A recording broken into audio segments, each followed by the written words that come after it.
کیا آپ جانتے ہیں کہ پاکستان اور IMF کا رشتہ کتنا پرانا ہو چکا ہے؟ یہ کہانی شروع ہوتی ہے 1958 میں۔ اس وقت امید تھی کہ یہ ایک وقتی سہارا ہوگا، لیکن یہ وقتی سہارا ایک مستقل بوجھ میں بدل گیا۔ آج تک پاکستان تقریباً 23 بار انٹرنیشنل مانیٹری فنڈ سے قرض لے چکا ہے۔ ہر حکومت نے وعدہ کیا کہ اب سنبھلیں گے، اب خود کفیل ہوں گے، مگر حقیقت یہ ہے کہ آج 2025 میں پاکستان پر صرف IMF کا قرض ہی تقریباً $8 ارب ہے، اور مجموعی غیر ملکی قرضیں $133 ارب سے بھی بڑھ چکے ہیں۔ اب سوال یہ پیدا ہوتا ہے، ہم بار بار قرض لینے پر کیوں مجبور ہوتے ہیں؟ وجہ صاف ہے، ہم جتنا کماتے ہیں اس سے کہیں زیادہ خرچ کرتے ہیں۔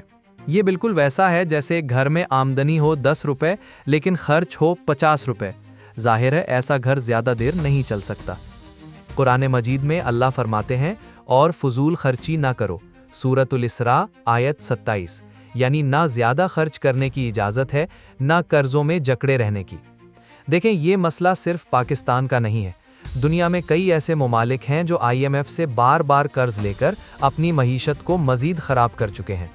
ارجنٹینا کو دیکھ لیں، اس نے 12 IMF سے قرض لیا، لیکن آج اس کی معیشت تباہ حالی کا شکار ہے، اور وہ مسلسل بحران سے نکلنے کی جدوجہد کر رہا ہے۔ پھر سری لنکا کی مثال ہمارے سامنے ہے، جہاں غیر ضروری قرضیں اور فضول اخراجات نے ملک کو پوری طرح سے دیوالیہ کر دیا۔ اور گریس کو نہ بھولیں، جو قرضوں کے بوجھ تلے اپنی معاشی خود مختاری تک کھو بیٹھا۔ یہ تمام مثالیں ہمیں ایک ہی بات سمجھاتی ہیں، قرض وقتی سہارا تو ہو سکتا ہے، لیکن اگر یہ عادت بن جائے تو پوری معیشت کو زمین بوز کر دیتا ہے۔ لیکن بات یہ ہے کہ اگر ہم واقعی تو یہ خطرناک سلسلہ توڑا جا سکتا ہے۔ سوال یہ ہے کہ پاکستان کو اب کیا کرنا چاہیے؟ سب سے پہلے تو ہمیں یہ سمجھنا ہوگا کہ جتنا کماتے ہیں اتنا ہی خرچ کرنا چاہیے۔ دوسرا، ہمیں وہ تمام بڑے بڑے غیر ضروری منصوبے روکنے ہوں گے جو صرف دکھاوے کے لیے ہوتے ہیں مگر ملک کی خزانے پر بوجھ بن جاتے ہیں۔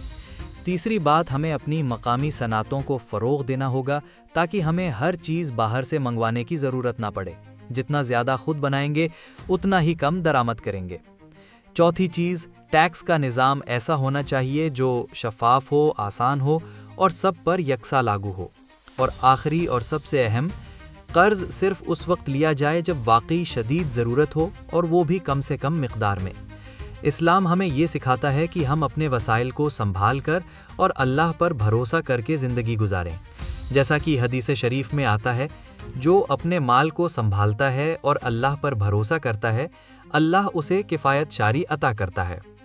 قرض لینا بذات خود کوئی گناہ نہیں ہے، بعض اوقات مجبوری ہوتی ہے، لیکن جب قرض کو معمول بنا لیا جائے تو یہی چیز آہستہ آہستہ بربادی کی طرف لے جاتی ہے۔ قومیں اسی وقت مضبوط بنتی ہیں جب وہ اپنی معیشت کو خود سنبھالیں، اپنے پیروں پر کھڑی ہوں اور دوسروں پر انحصار کم سے کم کریں۔ یہ خود انحصاری ہی اصل طاقت ہے، اور یہی ہمیں اسلامی اصولوں اور دنیاوی حکمت دونوں سے سیکھنے کو ملتا ہے۔ جب آپ اپنی حیثیت کے مطابق خرچ کرتے ہیں تو سکون بھی ملتا ہے اور خود مختاری بھی قائم رہتی ہے۔ لیکن اگر آپ قرضوں پر جینا شروع کر دیں تو اس کا مطلب ہے آپ کے فیصلے، یہاں تک کہ آپ کی آزادی بھی دوسروں کے ہاتھوں میں چلی جاتی ہے، اور جب کسی قوم کی باغ ڈور اس کے اپنے ہاتھ میں نہ ہو تو وہ کبھی ترقی نہیں کر سکتی۔ سنو کہانی پر آج ہم نے یہ جانا کہ پاکستان اور IMF کا رشتہ ہمیں کتنا بڑا سبق دیتا ہے۔ یہ صرف معیشت کی بات نہیں، یہ خودداری، خود انحصاری اور قوم کی عزت کا معاملہ ہے۔ اگر ہم آج صحیح فیصلے کریں تو کل ہماری آنے والی نسلیں ہمیں فخر سے یاد کریں گی۔ سبسکرائب